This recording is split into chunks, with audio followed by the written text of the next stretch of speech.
नमस्कार दोस्तों, आपका स्वागत है हमारे YouTube चैनल जीएस आचार्य में।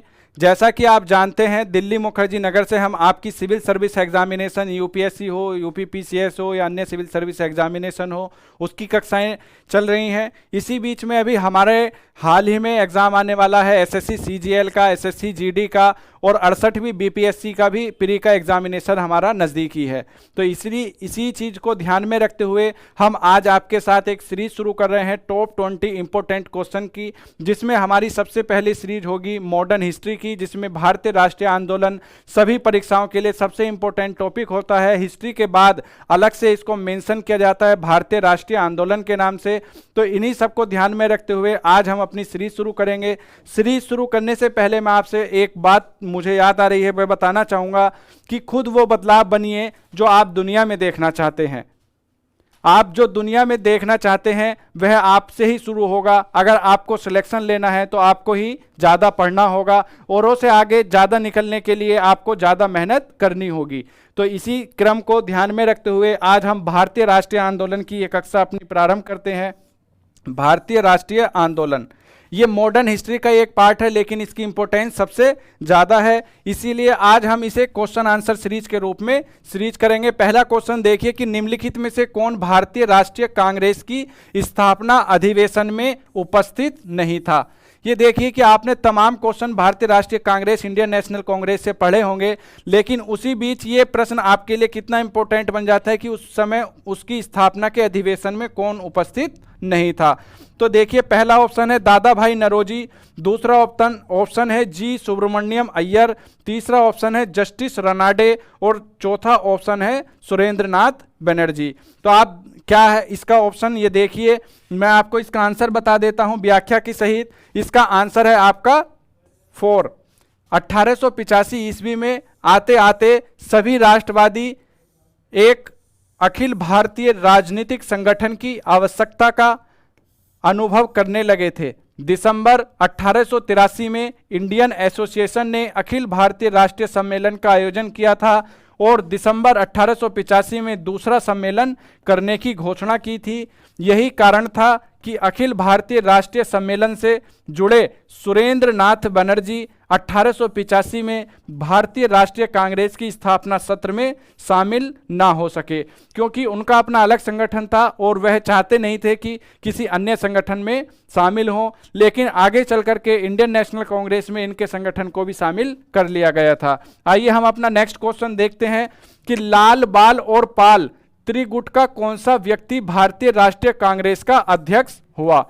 ये देखिए हमारे 4 ऑप्शन है, लाला लाजपत राय, बाल गंगाधर तिलक, बिपिन चंद्र पाल और इनमें से कोई नहीं, क्योंकि 3 ही लोग थे। लाल, बाल, पाल गरम दल के नेता माने जाते थे। जैसा कि आप जानते हैं, गरम दल और नरम दल 2 गुटों में बटा हुआ था और राष्ट्रीय कांग्रेस में इनका महत्वपूर्ण योगदान था। तो ये बताना है कि लाल, बाल और पाल त्रिगुट का कौन व्यक्ति भारतीय राष्ट्रीय कांग्रेस का अध्यक्ष हुआ।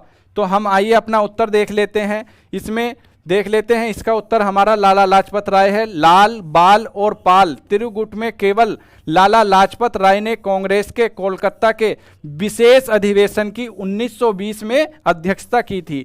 ये व्याख्या हम आपको क्यों बता रहे हैं, क्योंकि इन्हीं व्याख्याओं से आपके आने वाले एग्जाम में प्रश्न पूछे जाने की संभावनाएं बनी रहेंगी। क्योंकि सेम क्वेश्चन रिपीट नहीं होगा, लेकिन ये पूछ सकते हैं कि किस वर्ष में उन्होंने ये सम्मेलन की अध्यक्षता की, तो 1920 में की।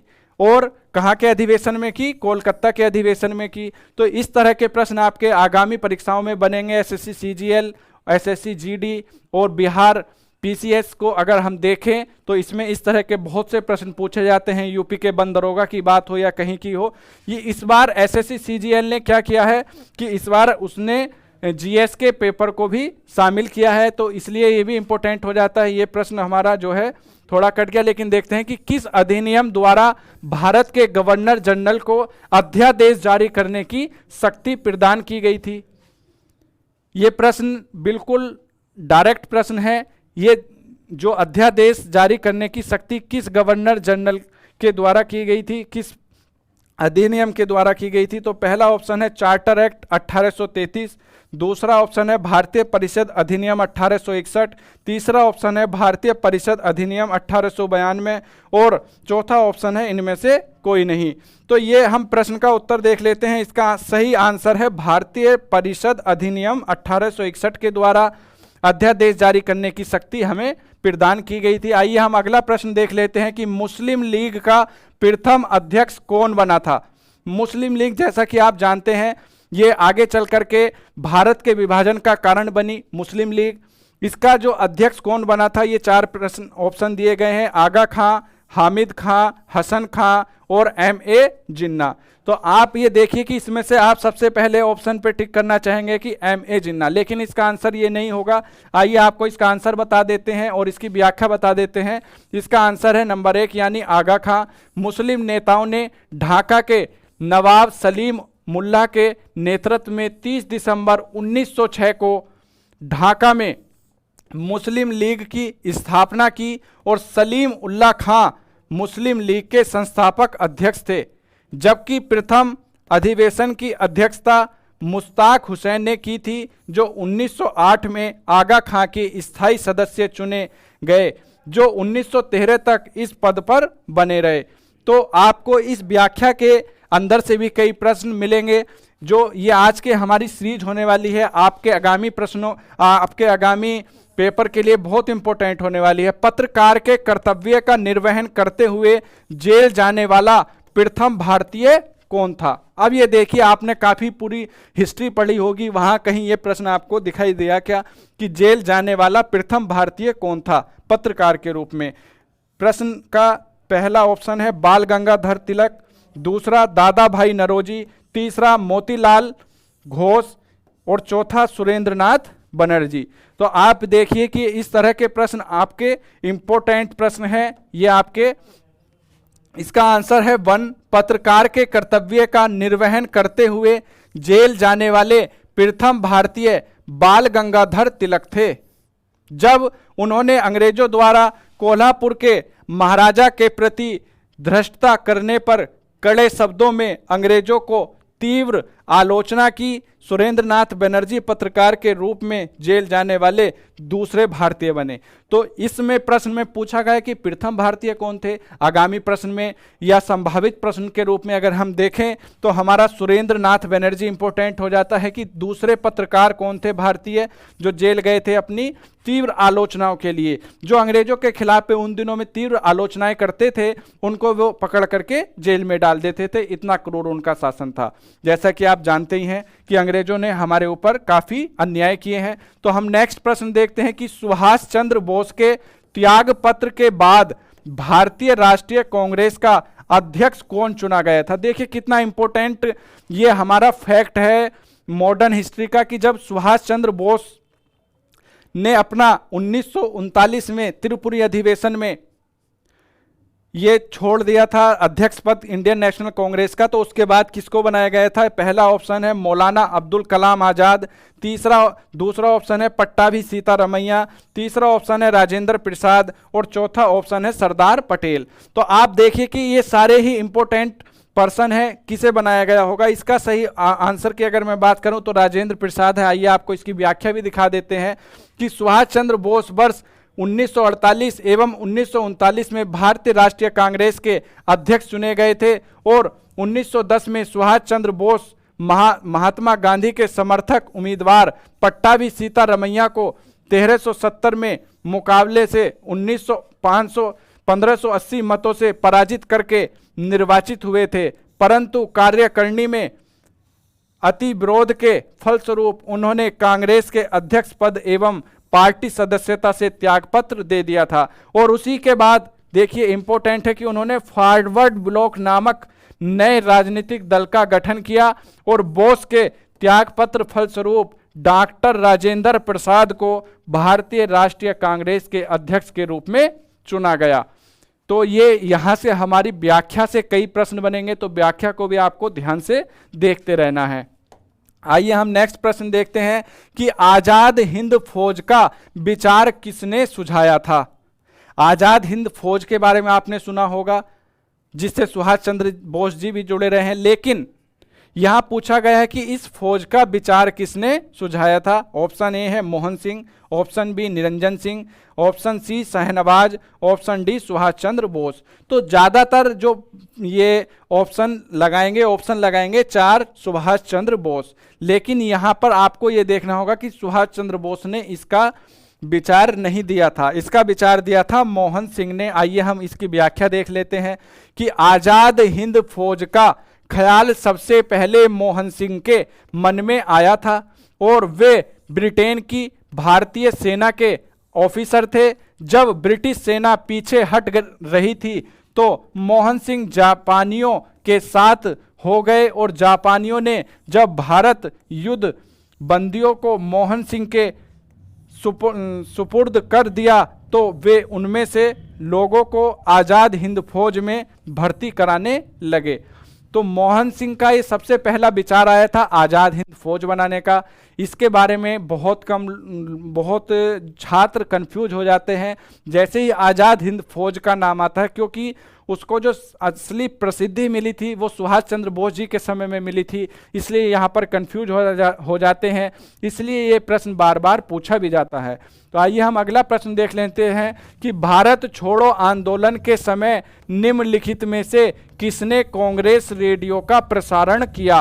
देखिए, भारत छोड़ो आंदोलन के बारे में आपने काफ़ी पढ़ा होगा, आपको काफ़ी टीचरों ने काफ़ी बुक में पढ़ा होगा, लेकिन इस तरह का प्रश्न बना भारत छोड़ो आंदोलन से, देखिए क्या आप इसे कर पाएंगे कि इस समय किसने कांग्रेस रेडियो का प्रसारण किया। Number 1 Aruna Asaf Ali, number 2 Jayaprakash Narayan, number 3 Usha Mehta और नंबर 4 उपरोक्त में से कोई नहीं।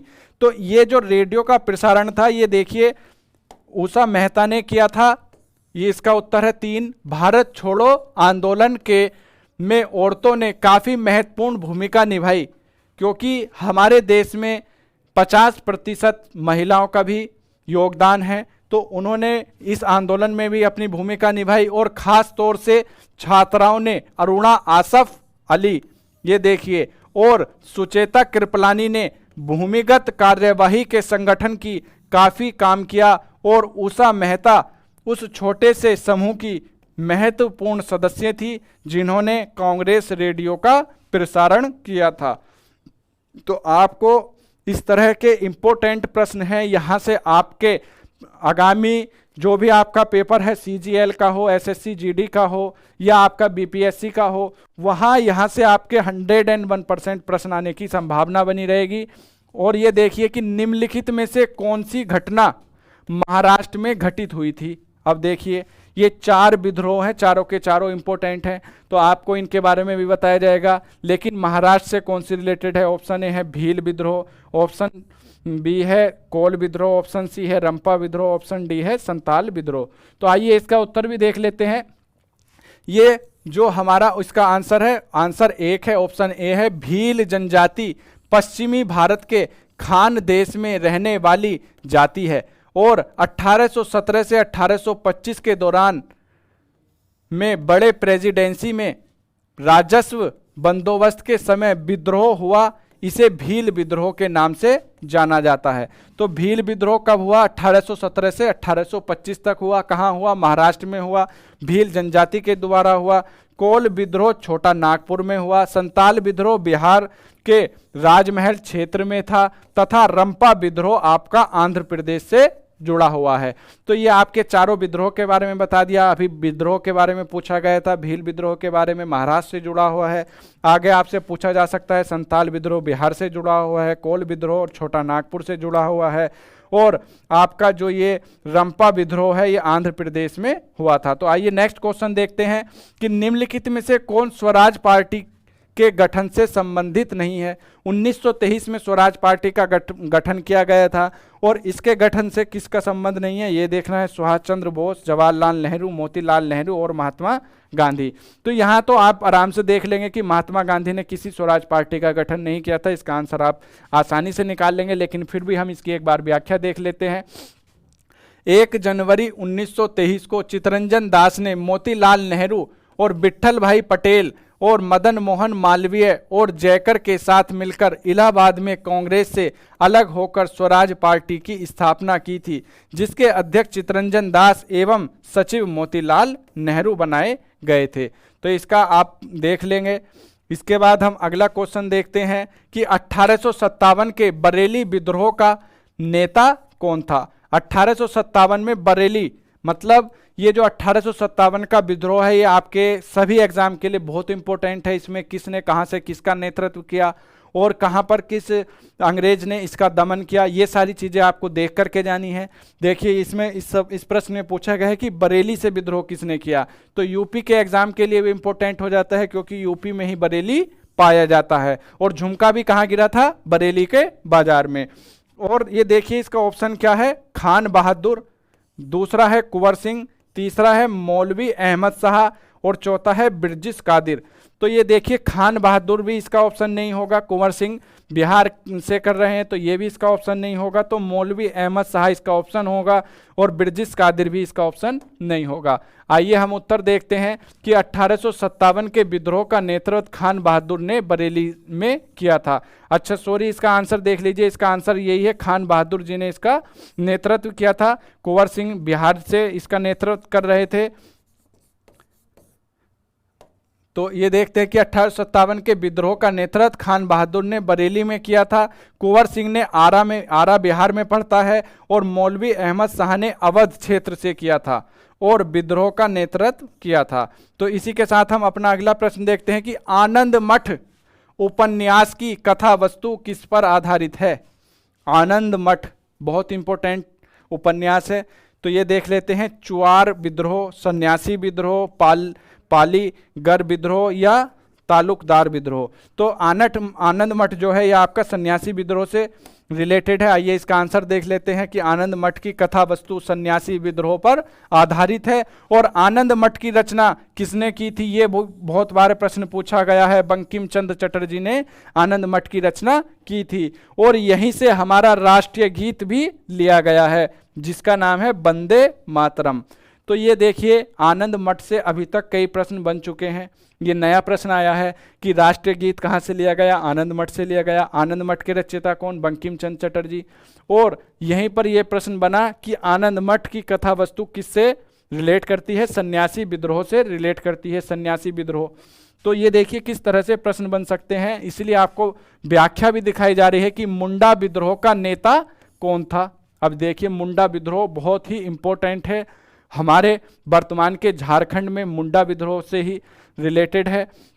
और इसका आंसर है बिरसा मुंडा, जिसे भगवान बिरसा मुंडा के नाम से भी जाना जाता है। और ये जो है ये एक जनजाति है, मुंडा जनजाति, उससे रिलेट करता है। तो आइए हम इसे देख लेते हैं। इसका उत्तर है बिरसा मुंडा। और अब देखते हैं कि नील आंदोलन का जमकर समर्थन करने वाले हिंदू पेट्रियट संपादक थे कौन। ये नील विद्रोह का सवाल है। इसका 4 ऑप्शन देख लेते हैं, हेमचंद्र राकर, हरीश चंद्र मुखर्जी, दीनबंधु मित्र और दिगंबर बिश्वास। ये देखिए ये भी बहुत इंपॉर्टेंट प्रश्न है, कई बार पूछा भी गया है। तो इसका आंसर आपको मिलेगा दीनबंधु मित्र, इन्होंने नील विद्रोह का कड़ा। नील आंदोलन की प्रथम शुरुआत सितंबर 1859 में बंगाल के नदिया जिले में गोविंदपुर गांव में हुई। इस आंदोलन की शुरुआत दिगंबर बिश्वास एवं विष्णु बिश्वास ने की थी। हिंदू पेट्रियाट के संपादक हरीश चंद्र मुखर्जी ने नील आंदोलन के काफी काम किया है। किसानों के शोषण, सरकारी अधिकारियों के पक्षपात और इसके विरुद्ध विभिन्न स्थानों पर चल रहे किसानों के संघर्ष के बारे में उन्होंने लगातार खबरें छापी हैं। तो इसका आंसर आप देख लीजिए, इसका आंसर है हरीश चंद्र मुखर्जी। इसका आंसर हरीश चंद्र मुखर्जी है। दीनबंधु के द्वारा नील दर्पण नामक किताब लिखी गई है। नील दर्पण का संपादक कौन थे, दीनबंधु मित्र थे। और इस पेट्रियाट संपादक, हिंदू पेट्रियाट संपादक करा था हरीश चंद्र मुखर्जी ने। तो इसका आंसर आप देख लीजिए, ये इसका सही आंसर होगा। इसके बाद हम अपने अगले प्रश्न पर चलते हैं। स्वराज मेरा जन्मसिद्ध अधिकार है, ये किसने कहा था, स्वराज मेरा जन्मसिद्ध अधिकार है और मैं इसे लेकर रहूंगा। यह कथन तिलक ने सर्वप्रथम भारतीय राष्ट्रीय कांग्रेस के निम्नलिखित में से किस अधिवेशन में व्यक्त किया गया था। ये देखिए, ये प्रश्न का उत्तर भी इसमें दे दिया गया और फिर प्रश्न बनाया गया है कि जन स्वराज मेरा जन्मसिद्ध अधिकार है और मैं इसे लेकर रहूंगा। यही एक प्रश्न है कि किसने दिया था, तिलक ने दिया था, ये इसमें बता दिया गया। लेकिन अब अंदर से प्रश्न ये पूछा गया कि कांग्रेस के किस अधिवेशन में यह व्यक्त किया गया था। तो आइए इसका विकल्प देखते हैं। बनारस के 1905 में, कोलकाता 1906 में, सूरत 1907 में या लखनऊ 1916 में। तो ये लिया गया था आपका 1916 में। बाल गंगाधर तिलक भारतीय स्वाधीनता आंदोलन के समय राष्ट्रीय कांग्रेस के उग्र विचारों के पक्षधर थे। तिलक ब्रिटिश साम्राज्य में संघर्ष को तीव्र करना चाहते थे। तिलक ने भारतीय राष्ट्रीय कांग्रेस के लखनऊ अधिवेशन में कहा कि लखनऊ अधिवेशन कब हुआ था? 1916 में। 1916 में हुआ था। तो ये देखिए, इस अधिवेशन में कहा कि स्वराज मेरा जन्मसिद्ध अधिकार है और मैं इसे लेकर रहूंगा।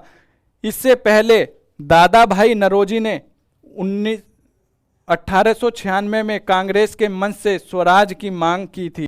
तो सबसे पहले अगर ये आए कि किसने स्वराज की मांग की थी, तो Dadabhai Naoroji, the grand old man के नाम से जिन्हें जाना जाता है, ये दादा भाई नौरोजी ने भी स्वराज की मांग की थी। इसके बाद हम अगला प्रश्न देख लेते हैं कि अन्य रजवाड़ों के में भारत में विलय के बाद भी किन 3 राज्यों ने भारत में शामिल होना विलंबित किया था। तो ये देख लेंगे कि ये हमें आपको पता होगा कि जब हमारे देश का बंटवारा हुआ तो यहाँ पर 563 के लगभग रियासतें थी जिनका विलय करना एक बड़ी चुनौती थी। भारत को संगठित करना एक बड़ी चुनौती थी, क्योंकि अंग्रेज चाहते थे कि भारत संगठित ना रहे, भारत खंड खंड हो जाए, और वह यह करने में काफ़ी हद तक कारगर भी हुआ। लेकिन हमारे देश के सरदार वल्लभ भाई पटेल, लौह पुरुष सरदार वल्लभ भाई पटेल ने इस चीज़ को नाकाम कर दिया, अंग्रेजों की इस चाल को नाकाम कर दिया और देश को एकता के सूत्र में बांधा। इसलिए उन्हीं के नाम पर यूनिटी, स्टैच्यू ऑफ यूनिटी भी बनाया गया है। तो ये देखिए कि जूनागढ़, मैसूर और जम्मू कश्मीर, जूनागढ़, हैदराबाद और जम्मू कश्मीर, ये 3 ऐसी रियासत थी जिन्होंने भारत में जुड़ने में विलंब कर दिया, और ये जम्मू कश्मीर आज तक भी हमारे गले की फांस बना हुआ है। देखिए इसका आंसर है कश्मीर का भारत में विलय 17 अक्टूबर 1948 को राजा हरि सिंह के भारत में विलय पत्र पर हस्ताक्षर करने से हुआ था। हैदराबाद का विलय तत्कालीन गृह मंत्री सरदार वल्लभ भाई पटेल द्वारा कार्रवाई करके पुलिस कार्रवाई से 17 सितंबर 1947 को संभव हुआ था, और जूनागढ़ शासक पाकिस्तान भाग गया और जनमत संग्रह को आधार बनाकर इसे 9 नवंबर 1948 को भारत संघ में विलय सुनिश्चित किया गया। तो इस तरह से ये 3 राज्य हमारे देश में लेट से शामिल हुए, एक कश्मीर, एक जूनागढ़ और तीसरा हैदराबाद। तो आइए हम अगला प्रश्न देखते हैं। निम्नलिखित में से किसके अंतर्गत भारत में सर्वप्रथम सर्वोच्च न्यायालय की स्थापना की गई। ये देखिए हमारा जो है संवैधानिक आधारों से ये हमारा प्रश्न आ गया है, जो कि न्यायालय रेगुलेटिंग अधिनियम 1773, चार्टर अधिनियम 1853, भारत सरकार अधिनियम 1935 या भारतीय संविधान 1950। तो इसका सही आंसर आप जानते होंगे, रेगुलेटिंग एक्ट 1773 के तहत भारत में सर्वप्रथम सर्वोच्च न्यायालय की स्थापना की गई थी। इसके बाद देखते हैं इसकी व्याख्या। रेगुलेटिंग एक्ट 1773 द्वारा कलकत्ता में एक सर्वोच्च न्यायालय की स्थापना की गई थी का प्रावधान किया गया था। इसके अधिकार क्षेत्र में कोलकाता में रहने वाले सभी भारतीय तथा अंग्रेज थे। कोलकाता से बाहर रहने वाले भारतीयों के झगड़ों को यह न्यायालय तभी सुन सकता था जब दोनों पक्ष इसके लिए स्वीकृति दे दे। तो आइए हम अपना अगला प्रश्न देखते हैं। महात्मा गांधी द्वारा दक्षिण अफ्रीका में प्रकाशित की गई पत्रिका का नाम क्या था। तो ये हमें बताना है कि महात्मा गांधी हमारे लिए बड़े इंपॉर्टेंट पर्सनैलिटी हैं। एक दिन ऐसा भी आएगा कि कोई प्रश्न पत्र ऐसा नहीं आता जिसमें महात्मा गांधी से प्रश्न ना पूछा जाए। ये रेयर केस होता है, क्योंकि महात्मा गांधी से रिलेटेड कोई ना कोई प्रश्न हर एक परीक्षा में पूछा ही जाता है। उसी में से एक ये है कि दक्षिण अफ्रीका में उनके द्वारा प्रकाशित कौन सी पत्रिका थी। एक है नवजीवन, दूसरा हरिजन, तीसरा इंडियन ओपिनियन और चौथा अफ्रीकन न्यूज। तो इसका आंसर इंडियन ओपिनियन होगा। आइए इसकी व्याख्या देख लेते हैं। इसका आंसर इंडियन ओपिनियन है। और इसके बाद देखते हैं कि फ्रांसीसी दक्कन में शक्ति स्थापित करने में असफल रहे क्योंकि। ये देखिए कितना अच्छा प्रश्न आया है आपका। ये आया है डुप्लेस सक्षम सेनापति नहीं था, ऑप्शन ए। ऑप्शन दूसरा देखिए अंग्रेजों की फौज शक्तिशाली थी। ऑप्शन डी भारतीय लोग फ्रांसीसियों को पसंद नहीं करते थे। ऑप्शन डी पौंडीचेरी सामरिक केंद्र नहीं था। तो इसमें जो हमारा ऑप्शन होगा फ्रांसीसी दक्कन में शामिल शक्ति स्थापित करने में असफल क्यों रहे, आइए इसकी व्याख्या भी देख लेते हैं। इसका आंसर है कि साथियों की पराजय के निम्नलिखित कारण थे। फ्रांसीसियों की पराजय के निम्नलिखित कारण थे।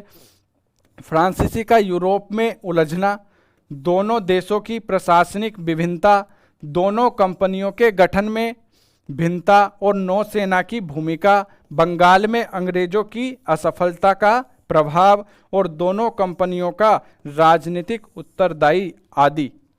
तो इसका आंसर आप देख लीजिए, दूसरा आंसर इसका होगा।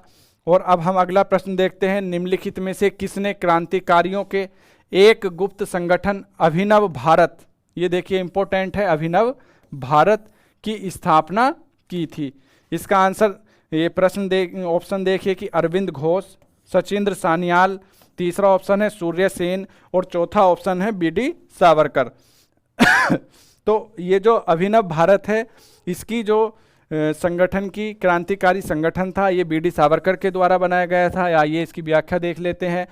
सन 1899 में नासिक में मित्र मेला नामक एक क्रांतिकारी संस्था की स्थापना हुई, जिससे 1960 में अभिनव भारत नामक संगठन अस्तित्व में आया। इसके संस्थापक गणेश सावरकर तथा विनायक दामोदर सावरकर थे। गणेश सावरकर विनायक दामोदर सावरकर के भाई थे, बीडी सावरकर के भाई थे। और इससे पहले इसका नाम मित्र मेला था। तो यहाँ भी प्रश्न बन जाता है कि 1899 में मित्र मेला नामक संगठन किसने बनाया, बीडी सावरकर ने बनाया और 1899 में बनाया। तो इस तरह से आज के हमारे ये 20 क्वेश्चन कंप्लीट होते हैं। ये टॉप 20 सीरीज हम चला रहे हैं, जिससे आपको एसएससी, जीडी, सीजीएल आदि में सफलता प्राप्त होगी। यूपी पीसीएस हो या बीपीएससी हो, सब में आपके लिए लाभकारी होंगे। यहाँ से हर साल प्रश्न पूछे जाते हैं। तो आइए इसी के साथ आज की हम अपनी सीरीज यहीं पर पूरी करते हैं। आशा करते हैं कि आप इसी तरह से हमारे वीडियो सीरीज से जुड़े रहेंगे और आप इससे सुनिश्चित लाभ उठाएंगे। तो वीडियो पूरी देखने के लिए आपका बहुत बहुत धन्यवाद।